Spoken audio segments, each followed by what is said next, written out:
My name is Michael Arterberry, and I'm the founder of Youth Voices Center and the creator of the Power of Peace program.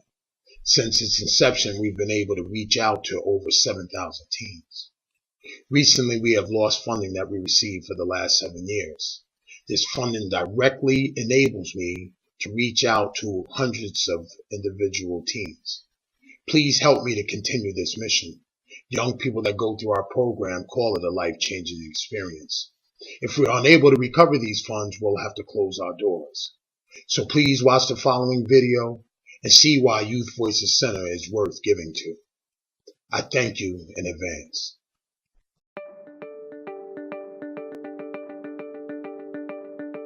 My name is Michael Arterberry, and I'm the founder and the creator of Power of Peace. Power of Peace is a program that allows young people to have a safe environment to talk about the issues in their lives and learn from them. I need you to think of an adjective that describes your personality, and it has to be positive. We do activities that are not intimidating, and it gives the young people a safe place to explore some of the things that may be going on in their lives, and also to build community with the other young people that are going through the program with them. I have a peaceful demeanor. Inside, I'm not as peaceful as I look. Oh, you're not? No, I have my family to worry about, especially my mom. I'm her rock. Yeah, that's okay though, because you're a good rock.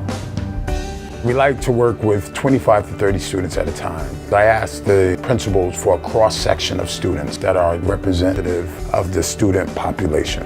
And over a course of a few weeks, we're able to work with a critical mass of students in each one of the buildings. What's something positive you look for in people? I want somebody who's unique, because if somebody is unique and they know that they're unique and they respect themselves, then they respect everybody else too. Wow. In the past year and a half, I've gotten to know Mike and his crew fairly well. A colleague of mine recommended the Power of Peace for our student body, and it was so moving that we actually had him come back again to do another 150 students this year, and it really strengthened the relationships, not just from student to student, but student to staff member.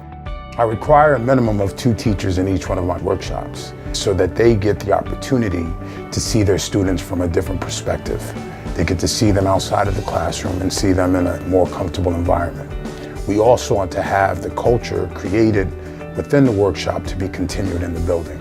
I have shown this program to many of my colleagues in the area, and usually the first question they ask is, what's the sustainability like? Does Mike come and go and you'll never see him again? That has not been the case. He has made some bonds with students that when he comes back every session, he still goes back, asks about certain students, and he actually was our commencement speaker at last year's graduation ceremony. So to me, that really sets him apart, that I feel like he's invested as much in this district as I am and as our staff is.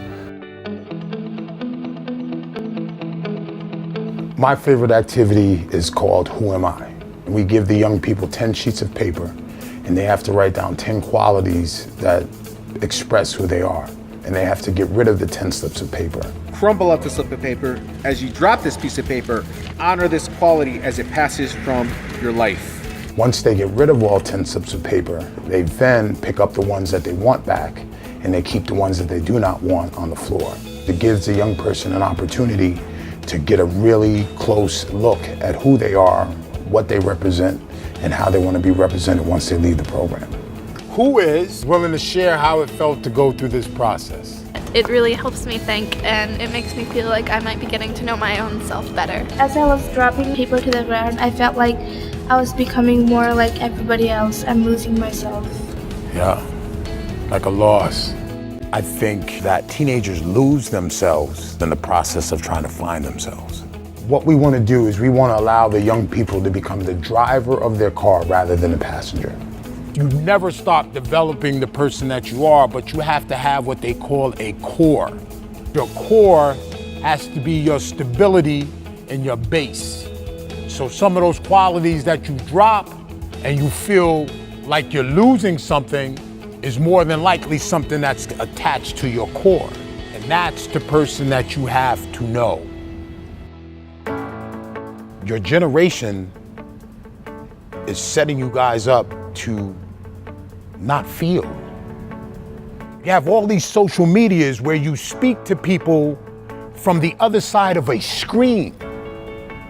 So it depersonalizes interactions as people. But don't buy into that. When you walked into this room, everybody was just a face. You go through this activity, and now each one of those faces become a person.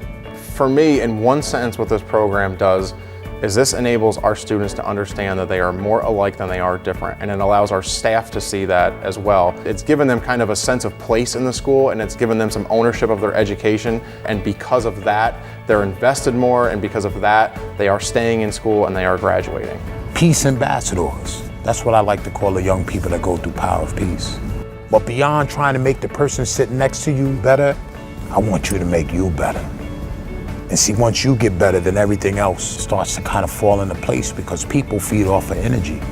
So you can give that same energy and give it off to others if you just learn how to take it, nurture it, and express it.